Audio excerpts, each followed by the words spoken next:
ഒരു വ്യക്തി ഇങ്ങനെ 0 നിന്ന് എങ്ങനെയാണ് പരിശുദ്ധ അമ്മ അവരെ ഉയർത്തിക്കൊണ്ട് വരുന്നതെന്നറിയാം. അപ്പം നിങ്ങൾ ഉടമ്പടി ചെയ്യുമ്പോൾ എന്താ സംഭവിക്കുന്നത്? നിങ്ങൾ ദൈവത്തിൻ്റെ അസൽ ബന്ധുക്കളായി മാറുകയാണ്. അല്ലേ?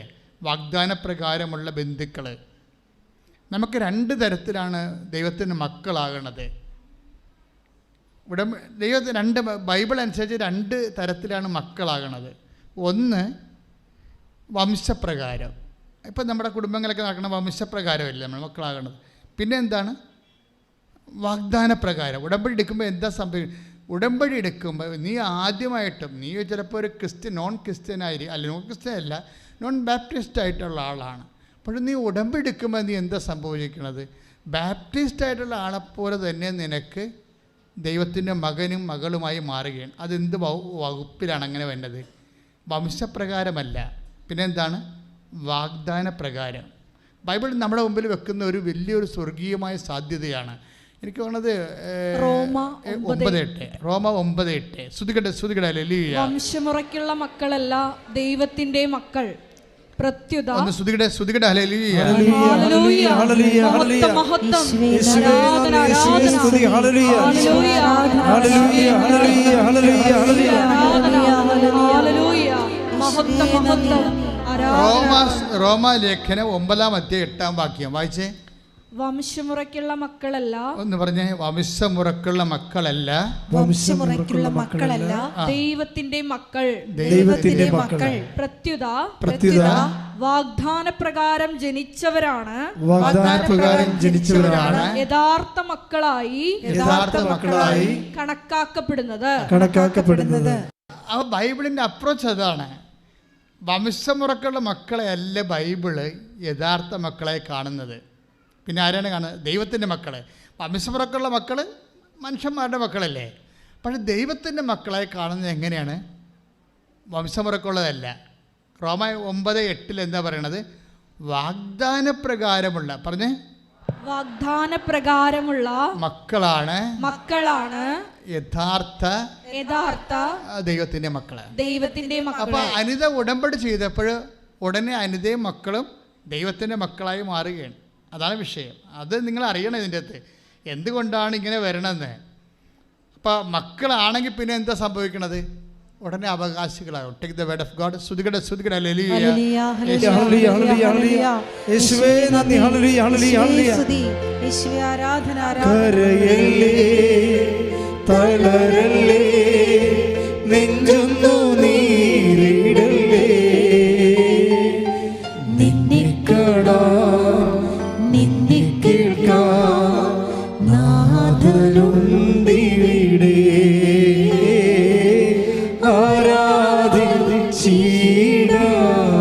പരിശുദ്ധ പരമ ദിവ്യകാരുണ്യത്തിന് ആരാധനയും സ്തുതിയും പുകഴ്ചയും ഉണ്ടായിരിക്കട്ടെ. റോമ 8:17. നാം മക്കളെങ്കിൽ എന്ന് പറഞ്ഞ നാം മക്കളെങ്കിൽ അവകാശികളുമാണ് ദൈവത്തിന്റെ അവകാശികളും ക്രിസ്തുവിന്റെ കൂട്ടവകാശികളും. അപ്പൊ റോമ 8:17 എന്താ പറയണത്? നാം മക്കളാണെങ്കിൽ അവകാശികളുമാണ്. കണ്ടാ? അതിൻ്റെ മക്കളും ഉടനെ മക്കളുമായി പിന്നെന്താണ്? അവകാശികളുമായി. പെട്ടെന്നായി സംഭവം നടക്കുന്നത്. ഇത് വിശുദ്ധീകരിക്കുന്ന ഗലാത്യ ലേഖനമാണ്. ഗലാത്യ 4:28. ഗലാത്യ 4:28. സഹോദരങ്ങളെ നമ്മളാകട്ടെ ഇസഹാക്കിനെ പോലെ വാഗ്ദാനത്തിന്റെ മക്കളാണ്. അതായത് വാഗ്ദാന പ്രകാരം വംശമുറക്കുള്ള മക്കളുണ്ട്. പിന്നെന്താണ്? വാഗ്ദാന പ്രകാരമുള്ള മക്കളുണ്ട്. ഉടമ്പടി വാഗ്ദാനത്തിൻ്റെ പ്രാർത്ഥനയാണ്. നീ ഉടമ്പടിയിൽ നമ്മൾ എന്തിനാണ് ഉടമ്പടി ചെയ്യണത്? ദൈവത്തിൻ്റെ വാഗ്ദാനങ്ങൾക്ക് നമുക്ക് അവകാശികളാകാനാണ്. ക്ലിയർ അല്ലേ? ദൈവത്തിൻ്റെ വാഗ്ദാനം എന്തുമാത്രമുണ്ട്? 7752 വാഗ്ദാനമെന്ന് ഗൂഗിൾ പറയും. ചില വെബ്സൈറ്റുകളിൽ 8852 വാഗ്ദാനം എന്ന് പറയും. കാരണം ഒരു മനുഷ്യൻ്റെ ഫിസിക്കാലിറ്റി ആൻഡ് സ്പിരിച്വാലിറ്റി മെയിൻ്റെനൻസിന് വേണ്ടി ദൈവം 8000ഓളം വാഗ്ദാനങ്ങളാണ് കൊടുത്തിരിക്കുന്നത്. ഈ 8000 വാഗ്ദാനങ്ങൾ അനുദിന ജീവിത ആവശ്യങ്ങളും നിത്യജീവിതത്തിൻ്റെ ആവശ്യങ്ങളും നിറഞ്ഞു നിൽക്കുകയാണ്. When we come to the covenant relation, we became heirs of this. നമ്മൾ റൈറ്റ് ഹോൾഡേഴ്സ് ആവും ഇതിൻ്റെ എന്താണ് ദൈവത്തിൻ്റെ വാഗ്ദാനങ്ങളുടെ. അതാണ് മക്കളെങ്കിൽ അവകാശികളുമാണ്. പക്ഷെ അവകാശികളും മക്കളുമാക്കുന്നത് എന്താണ്? ഉടമ്പടിയാണ്. ഉടമ്പടി വഴി വാഗ്ദാനങ്ങളിലൂടെയാണ് നമ്മൾ പ്രാപിച്ചുകൊണ്ടാണ് ദൈവത്തിൻ്റെ മക്കളാകുന്നത്. മക്കളാകുമ്പോൾ അവകാശികളുമാകും. അനിത ഉടമ്പടി എടുക്കുമ്പോൾ വാഗ്ദാന പ്രകാരം ദൈവത്തിൻ്റെ മകളുമായി ആ കുടുംബം മുഴുവൻ ദൈവത്തിൻ്റെ മക്കളായിട്ട് പിന്നെ എന്തായി? ദൈവത്തിൻ്റെ വാഗ്ദാനങ്ങളുടെ അവകാശികളാകും. ഇത് ആദ്യം മുതലുള്ള ഏത് വാഗ്ദാനം എന്ന് ചോദിച്ചു കഴിഞ്ഞാൽ ആദ്യം മുതലേ വാഗ്ദാനം ഉണ്ടാവും. ഇപ്പോൾ ഉൽപ്പത്തി പുസ്തകത്തിൻ്റെ 17:26 ഈ വാഗ്ദാനമുണ്ട്. 17:16 ഉൽപ്പത്തി പുസ്തകം 17:16 എടുത്ത് ശ്രുതികട hallelujah hallelujah hallelujah hallelujah hallelujah ശ്രുതികട്ടെ. ഞാൻ അവളെ അനുഗ്രഹിക്കും എന്ന് പറഞ്ഞാൽ ഞാൻ അവളെ അനുഗ്രഹിക്കും. ഞാൻ അവളെ അനുഗ്രഹിക്കും. അവളിൽ നിന്ന് ഞാൻ നിനക്ക് ഒരു പുത്രനെ തരും. അവളെ ഞാൻ അനുഗ്രഹിക്കും. അവൾ ജനതകളുടെ മാതാവാകും. വാഗ്ദാനം കണ്ട. അതായത് ഇത് ശരിക്കും പറഞ്ഞാൽ ഇസഹാക്കിനെ കുറിച്ച് പറയണതാണ്. പക്ഷേ ഇസഹാക്കിന് സാറാക്കിന് യോജിക്കണില്ല.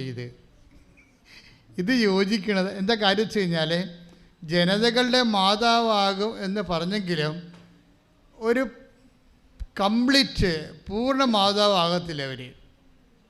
അതെന്താ കാര്യം എന്ന് വെച്ച് കഴിഞ്ഞാൽ അതിനുള്ള കാരണം വെച്ച് കഴിഞ്ഞാൽ ഇവരുടെ ഭാഗത്തുനിന്ന് വന്നിട്ടുള്ള മാനുഷികമായ ന്യൂനതകൾ ഭയങ്കരമാണ്. സാറയുടെ ഭാഗത്തുനിന്നായാലും ശരി. എന്താ കാര്യം എന്ന് വെച്ച് കഴിഞ്ഞാൽ ഇപ്പം നമ്മൾ 17 ഒന്ന് വായിച്ചോളൂ. ജനസിസ് ഉൽപ്പത്തി 17:16 വായിച്ചോളൂ. ഞാൻ അവളെ അനുഗ്രഹിക്കും. അവളിൽ നിന്ന് ഞാൻ നിനക്ക് ഒരു പുത്രനെ തരും. അവളെ ഞാൻ അനുഗ്രഹിക്കും. അവൾ ജനതകളുടെ മാതാവാകും. അപ്പം ഞാൻ അവളെ അനുഗ്രഹിക്കും. അവളിൽ നിന്ന് ഞാൻ നിനക്കൊരു പുത്രനെ തരും. അവൾ ജനതകളുടെ മാതാവാകും എന്നൊക്കെ പറഞ്ഞാലേ ഇത് പെട്ടെന്ന് മനസ്സിലാകണത് എന്താണെന്നറിയാവുക? ഇത് അമ്മയുമായി ചേർത്ത് വെച്ചാലേ പെട്ടെന്ന് മനസ്സിലാകത്തുള്ളത്. മറിയത്തിലൂടെ ദൈവം കൊടുത്തൊരു വാഗ്ദാനമാണിത്. അതറിയണമെങ്കിൽ ജനതകളുടെ മാതാവാകും എന്ന് പറഞ്ഞാൽ ഇപ്പം ഞാൻ പണ്ടൊരു പള്ളിയിലിരിക്കുമായിരുന്നു. 5 കൊല്ലം അവിടെ വികാരിയായിട്ടിരുന്നത്. ആ പള്ളിയുടെ പേര് ദൈവജനമാതാവാണ്. ജനതകളുടെ മാതാവ്. അത് സഭയുടെ ഏറ്റവും വലിയൊരു സങ്കല്പമാണ്. ജനതകളാണ്, അല്ലാതെ ക്രിസ്ത്യൻസിൻ്റെ മാതാവ് എന്നല്ല പറയണത്. ജനതകളുടെ മാതാവാണ്. മനുഷ്യ മക്കളുടെ എല്ലാവരുടെയും മാതാവാണ്. ശ്രുതികട്ടെ ഹല്ലേലൂയ.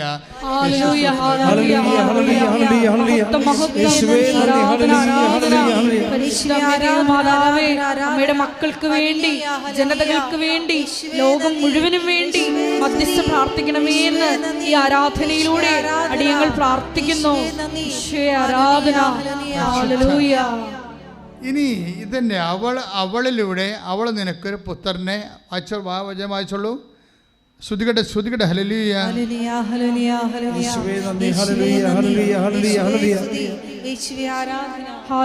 ഹല്ലേലൂയ. മഹത്വം മഹത്വം ആരാധന ആരാധന. ഹല്ലേലൂയ. മഹത്വം മഹത്വം ആരാധന ആരാധന. ഹല്ലേലൂയ. അതായത് ജനസിസ് 17:16 ഞാൻ അവളെ അനുഗ്രഹിക്കും. പറഞ്ഞേ. ഞാൻ അവളെ അനുഗ്രഹിക്കും. അവളിൽ നിന്ന് ഞാൻ നിനക്ക് ഒരു പുത്രനെ തരും. ഇത് യേശുവാണെന്ന് നമ്മുടെ മനസ്സിൽ നമ്മൾ അംഗീകരിച്ചു കഴിഞ്ഞാൽ പിന്നെ കാര്യം കുറച്ച് എളുപ്പമാകും. എന്താ കാര്യം? ഈ വാഗ്ദാനങ്ങളെല്ലാം നമ്മൾ ജനതകളെ പ്രാപിക്കുന്നത് ഇസഹാക്കിലൂടെ അല്ല, യേശുവിലൂടെയാണ്. അതുകൊണ്ടാണ് കൊറിന്ത്യൻസ് പറയുവേ, അതായത് സകല വാഗ്ദാനങ്ങളും ക്രിസ്തുവിൽ അതെ എന്നാണ്. ശ്രുതികട്ടെ. Take the word of God. ശ്രുതികട്ടെ. ഹല്ലേലൂയ ഹല്ലേലൂയ ഹല്ലേലൂയ സ്തുതിക്കട്ടെ, സ്തുതിക്കട്ടെ. ഹല്ലേലൂയ. യേശുവേ ആരാധന, ഹല്ലേലൂയ, ആരാധന, ഹല്ലേലൂയ, ആരാധന. ഹല്ലേലൂയ. യേശുവേ നന്ദി, യേശുവേ സ്തുതി. Hallelujah, hallelujah, hallelujah. 2 കൊരിന്ത്യർ 1:20 ദൈവത്തിന്റെ സകല വാഗ്ദാനങ്ങളും പറഞ്ഞ ദൈവത്തിന്റെ സകല വാഗ്ദാനങ്ങളും സകല വാഗ്ദാനങ്ങളും ക്രിസ്തുവിൽ അതേ എന്ന് തന്നെ, ക്രിസ്തുവിൽ അതേ എന്ന് തന്നെ. അതുകൊണ്ട് തന്നെയാണ് ദൈവമഹത്വത്തിന് അവൻ വഴി ഞങ്ങൾ ആമേൻ പറയുന്നത്. അപ്പൊ ഈ 2 വചനങ്ങൾ ഇപ്പൊ ഇതിന് എന്തിനോട് യോജിക്കേണ്ടത്? ഞാൻ അവളെ അനുഗ്രഹിക്കും. അതായത് ജനേസിസ് 17, ഉൽപ്പത്തി 17:16 കൂടെയാണ് 2 കൊരിന്ത്യർ 1:20 ചേർത്ത് വെക്കേണ്ടത്. എന്നാൽ മാത്രമേ വാഗ്ദാനത്തിൻ്റെ അർത്ഥം കൃത്യമായിട്ട് മനസ്സിലാകത്തുള്ളൂ. എന്താ കാര്യം വെച്ച് കഴിഞ്ഞാൽ വാഗ്ദാനപ്രകാരമുള്ള സന്തതികളെ പരിശുദ്ധ അമ്മയിലൂടെയാണ് ലോകത്തിന് വരണത്. ഈശോ ആണ് ആദ്യ സന്തതി, പ്രഥമജാതൻ എന്ന് പറയുന്നത്. ഈശോയാണ് വാഗ്ദാനങ്ങളുടെ സാകല്യം. അതുകൊണ്ട് 2 കൊരിന്ത്യൻസ് 1:20 പറയും. എന്താ പറയണത്? സകല വാഗ്ദാനങ്ങളും പറഞ്ഞേ, സകല വാഗ്ദാനങ്ങളും ക്രിസ്തുവിൽ അതേ എന്ന് തന്നെയാണ്. അപ്പൊ ദൈവത്തിന്റെ മുഴുവൻ വാഗ്ദാനങ്ങൾ നമുക്ക് ലഭിക്കണത് ആരിൽ നിന്നാണ്? അമ്മയിൽ നിന്ന് പിറന്ന ക്രിസ്തുവിലൂടെയാണ്. അതാണ് എൻ്റെ വിഷയം.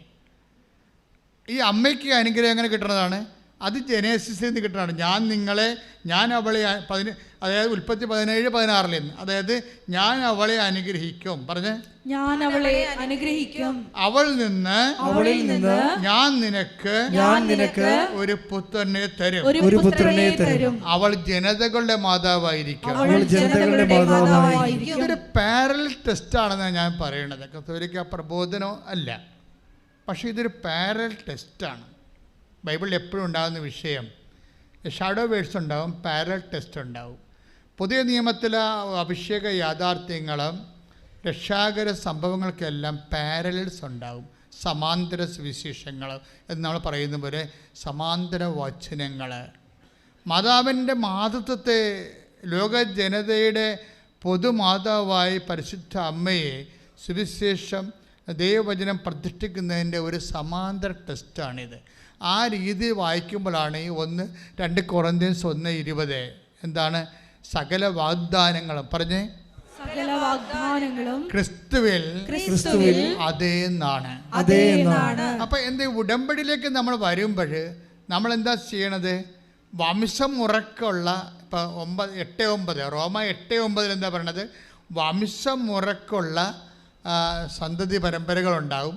അതേസമയം തന്നെ വാഗ്ദാന പ്രകാരമുള്ള സന്തതി പരമ്പരകളുണ്ടാകും. സ്വാഭാവികമായിട്ട് മാനുഷികമായി പറഞ്ഞാൽ ബൈ മെറിറ്റ് നമുക്ക് സന്താനം ഉണ്ടാകുന്നത് വംശമുറക്കാണ്.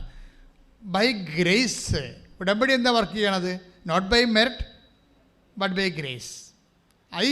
നമ്മൾ റോമ 9:8 വായിച്ചേ. ശ്രുതികട്ടെ ഹല്ലേലൂയ.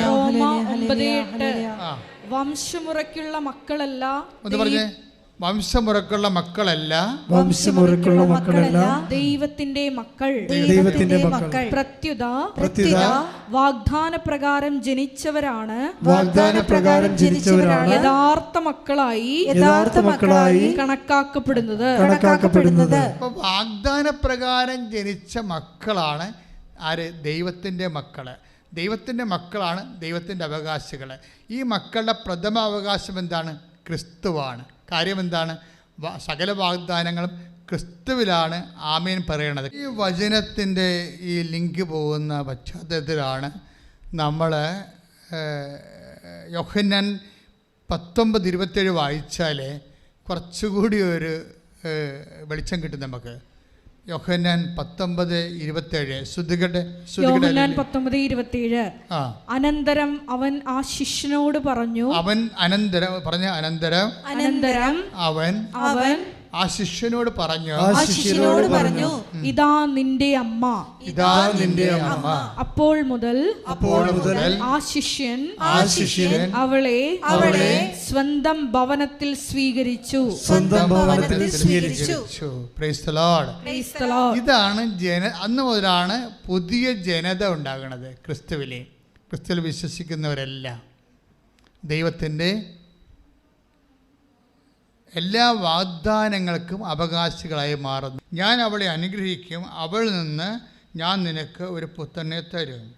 അവളെ ഞാൻ അനുഗ്രഹിക്കും, അവൾ ജനതകളുടെ മാതാവാകും. Price the Lord. അവളിൽ നിന്ന് ജനതകളുടെ രാജാക്കം ഉത്ഭവിക്കും. Praise the Lord. ഹല്ലേലൂയ. ഇതെല്ലാം എബ്രാഹത്തിന് കൊടുക്കുന്ന വാഗ്ദാനങ്ങളാണ്. പക്ഷേ ഇസ്ഹാക്കിലൂടെ അത് നിറവേറണില്ല എന്നുള്ള സത്യമായ കാര്യമാണ്. അതുകൊണ്ടാണ് 2 കൊറിന്ത്യൻസ് 1:20 പറയണത് സകല വാഗ്ദാനങ്ങളും നിറവേറണത് ക്രിസ്തുവിലൂടെയാണ്. അതുകൊണ്ടാണ് ക്രിസ്തുവിൻ്റെ അമ്മയാണ് ഇവിടെ അവളെന്ന് പറയുന്നതെന്ന് പാരലൽ ടെസ്റ്റായിട്ട് ഞാൻ പറയാൻ കാരണം. ശ്രുതികട്ടെ. ഹല്ലേലൂയ.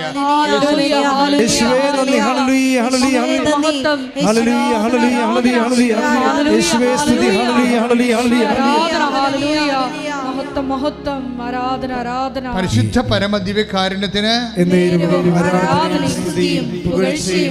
പരിശുദ്ധ പരമദിവ്യകാരുണ്യത്തിന്, പരിശുദ്ധ പരമദിവ്യകാരുണ്യത്തിന്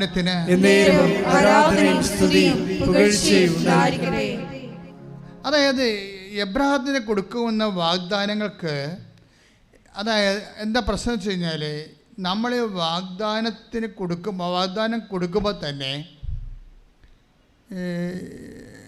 ചിലപ്പോൾ വാഗ്ദാനത്തിന് ഒരു ഷാർപ്പ് ഷൂട്ട് ചെയ്യുന്ന പോലെ അംബിഗസ് ആയിട്ടിരിക്കും ചില സമയത്ത്. എനിക്കങ്ങനെ തോന്നിയിട്ടുണ്ട്. അതായത് വാഗ്ദാനം പൂർണ്ണമല്ലാതിരുന്നു എന്നുള്ളത്. ഒരു മറിയമാണ് എല്ലാത്തിനെയും പൂർണ്ണമാക്കണത്. എന്താ അങ്ങനെ പറയാൻ കാരണം? ഇപ്പം തന്നെ അനിതയുടെ കാര്യം എടുക്കാം. അനിത ഉടമ്പടി ചെയ്യുമ്പോൾ അനിതയ്ക്ക് എന്താ സംഭവിക്കണത്? പെട്ടെന്നാണ് ടൈം. ഇപ്പോൾ ഇത്രയും നാളിൻ്റെ അനിതയുടെ അവസ്ഥ നിങ്ങൾ കണ്ടില്ലേ. ഇപ്പം എന്താ സംഭവിക്കണം? അനിതയ്ക്ക് വരാൻ പോണത് ഉടമ്പടി എടുത്തോടു കൂടി അവൾ പറയണത്, ഉടമ്പടി ചെയ്തതോടുകൂടി എന്തോ എൻ്റെ ജീവിതത്തിൽ സംഭവിക്കാൻ പോകുന്ന പോലെ എനിക്ക് തോന്നാൻ തുടങ്ങിയെന്ന്.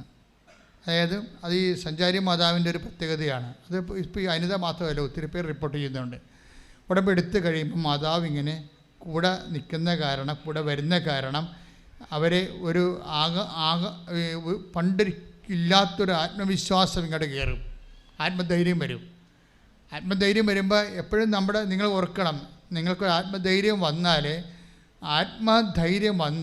അതിൻ്റെ അർത്ഥം ദൈവ സാന്നിധ്യം വരുമ്പോഴാണ് നമുക്ക് ആത്മധൈര്യം വരണത്. ഈ ആത്മധൈര്യം ഈ ഉടമ്പടിയിൽ ഭയങ്കരമായ രീതിയിൽ വിശ്ലേഷിക്കേണ്ട ഒരു പരീക്ഷണ വസ്തുവാണ് ആത്മധൈര്യം. എന്നാൽ ജോഷുവയുടെ പറയുന്നതാണ്, ശക്തനും ധീരനുമായിരിക്കുക, അല്ലേ? 1:9 നമ്മൾ വായിക്കണല്ലേ ജോഷുവ, അല്ലേ? വായിച്ച് ശ്രദ്ധിക്കട്ടെ. ജോഷുവ 1:9. ശക്തനും ധീരനുമായിരിക്കണമെന്നും, ശക്തനും ധീരനുമായിരിക്കുക,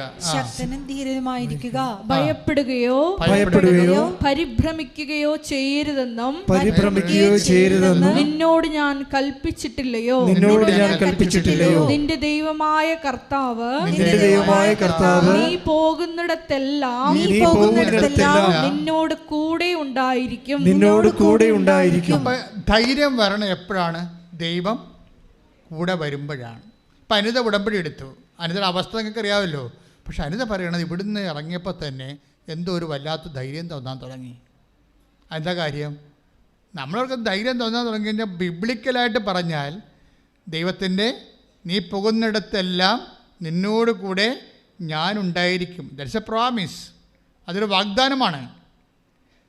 നീ പറഞ്ഞ മക്കളെങ്കിലും അവകാശികളാണെന്ന് പറഞ്ഞു കഴിഞ്ഞാൽ വാഗ്ദാനത്തിൻ്റെ അവകാശികളാണ്. അതൊരു വാഗ്ദാനം എന്താണ്? I will come with you wherever you go. നീ എവിടെ പോയാലും നിൻ്റെ കൂടെ വരും. അതിൻ്റെ ഈ നെറ്റ് ഇഫക്റ്റ് എന്താണ്? ശക്തനും ശക്തിയും ധൈര്യവും. കൈയിട്ടിച്ച് കർത്താവ്